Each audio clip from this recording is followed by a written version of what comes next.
नमस्कार। मैं डॉक्टर नाना साहिब गोरे। आज मैं आपके सामने कोई भी भाषा मानक भाषा क्यों बन जाती है इसकी जानकारी देने जा रहा हूँ। मित्रों, आप सभी को ज्ञात है किसी भी भाषा के प्रमुखतः दो रूप हुआ करते हैं। उसका एक मौखिक रूप तथा दूसरा लिखित रूप। मौखिक रूप हमेशा अनौपचारिक होता है। व्याकरण आदि या वाक्य संरचना आदि की ओर ज्यादा उसका ध्यान नहीं दिया जाता है। केवल संप्रेषण मात्र, अपनी इच्छाओं का, भावनाओं का, विचारों का संप्रेषण, यही एक उद्देश्य उस समय भाषा का होता है। लेकिन वही भाषा जब लिखित रूप में आ जाती है तो व्याकरण की ओर अधिक से अधिक ध्यान दिया जाता है। व्याकरणिक शुद्धता, भाषिक शुद्धता आदि की अपेक्षाएं ज्यादातर रखी जाती है। इसलिए मौखिक भाषा की बजाय उस भाषा का लिखित रूप अत्यधिक शुद्ध हुआ करता है। आधुनिक युग में हर भाषा के लिखित रूप सामने आने लगा और यही कारण है कि हर भाषा के मानकता के प्रयास विभिन्न स्तरों पर किए जाने लगे। आज भारत में जहाँ तक हिंदी का सवाल है, हिंदी की कई बोलियां हैं। उन बोलियों में से खड़ी बोली हिंदी को हिंदी का मानक रूप माना जाता है।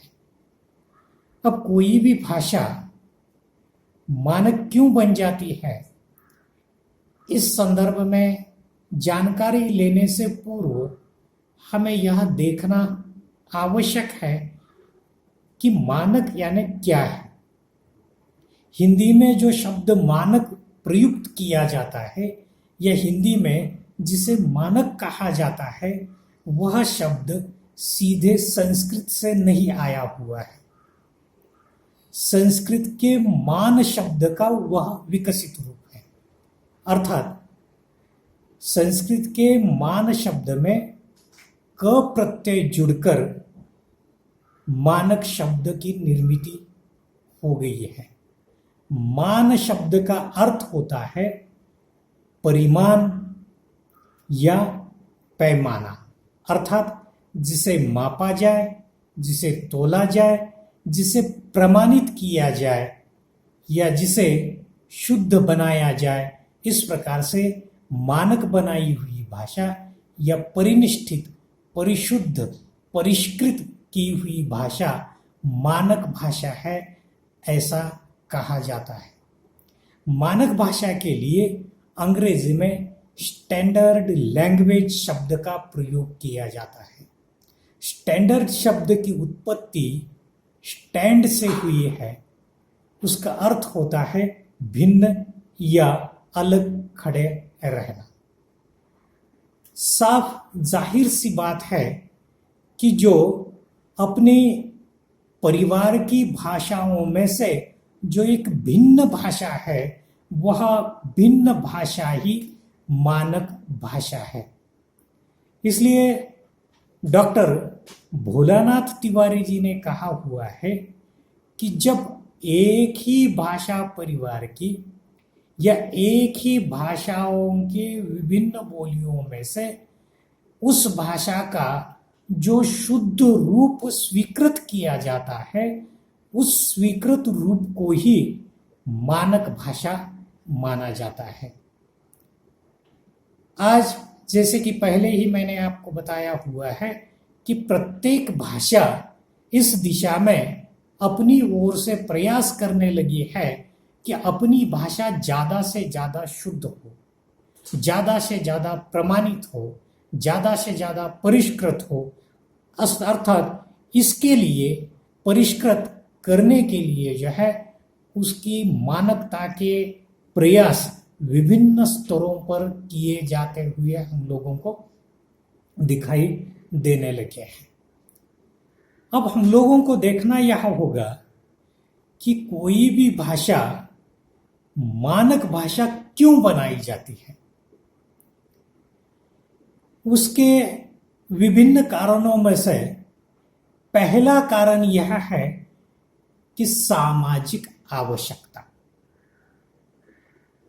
विभिन्न भाषाओं के उद्भव और विकास को अगर हम देखते हैं तो कोई भी भाषा अपने जन्म काल में एक सीमित क्षेत्र में बोली जाती है, लेकिन उस भाषा के बोलने वालों की जब संख्या बढ़ने लगती है, तादाद बढ़ने लगती है, तो ये बढ़े हुए लोग विभिन्न कारणों से अलग अलग स्थानों में जाकर बस जाते हैं।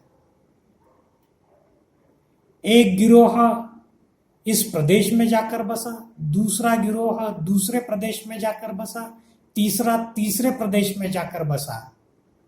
अब इस प्रकार से एक ही भाषा भाषी लोग विभिन्न प्रदेशों में जाकर जब बस जाते हैं तो वहां की स्थानीय भाषा का प्रभाव उस भाषा पर पड़ता है, वहां की आबोहवा का प्रभाव उस भाषा पर पड़ता है, वहां की भौगोलिक स्थिति का प्रभाव उस भाषा पर पड़ता है, और इन सभी कारणों से जो भाषा का एक रूप था विभिन्न प्रभावों से एक ही भाषा के अलग अलग रूप बन जाता है। अब अलग अलग इन विभिन्न रूपों में बटी हुई भाषाओं में से किस भाषा रूप को हम सही माने, किस भाषा रूप को शुद्ध माने, किस भाषा रूप को हम प्राधिकृत करें विभिन्न कार्यों के लिए, क्योंकि उस भाषा के प्रयोक्ताओं की संख्या जब बढ़ने लगती है तो व्यवसाय के लिए, व्यापार के लिए, उद्योग के लिए, संचार के लिए, साथ ही साथ शासन प्रशासन के लिए उस भाषा को मानक बनाने की आवश्यकता होती है। इतना ही नहीं तो अपनी भाषा में जो ज्ञान है उस ज्ञान को और अधिक से अधिक बढ़ाने हेतु भी उस भाषा को मानक बनाने की जरूरत होती है। इसलिए प्रत्यक्ष रूप से और अप्रत्यक्ष रूप से उस भाषाई समाज का विद्वज्जन वर्ग या समझदार वर्ग, पढ़ा लिखा हुआ वर्ग इस प्रयास में होता है कि विभिन्न स्तरों पर विभिन्न प्रकार की बोली नहीं जाने वाली इस भाषा में से विभिन्न शब्दों में से कुछ शब्दों को हम प्राधिकृत करें, प्रमाणित करें, और इन्हीं प्रमाणित शब्दों का प्रयोग हम लिखित रूप में करें। और इस प्रयास में अप्रत्यक्ष किए जाने वाले प्रयासों से भाषा का एक नया रूप, एक शुद्ध रूप विकसित होने लगता है। इस भाषा की जैसे जैसे आवश्यकता बढ़ने लगती है, फिर सरकारी तौर पर, प्रशासनिक तौर पर उस भाषा को शुद्ध बनाने की कोशिश की जाने लगती है। विज्ञान के क्षेत्र में, जनसंचार के क्षेत्र में, व्यापार व्यवसाय के क्षेत्र में विभिन्न तरह की बोलियां अगर हो तो कई धांधलियां निर्माण हो सकती है। इन धांधलियों को निरस्त करने के लिए, दूर करने के लिए एक भाषा सुनिश्चित की जाती है।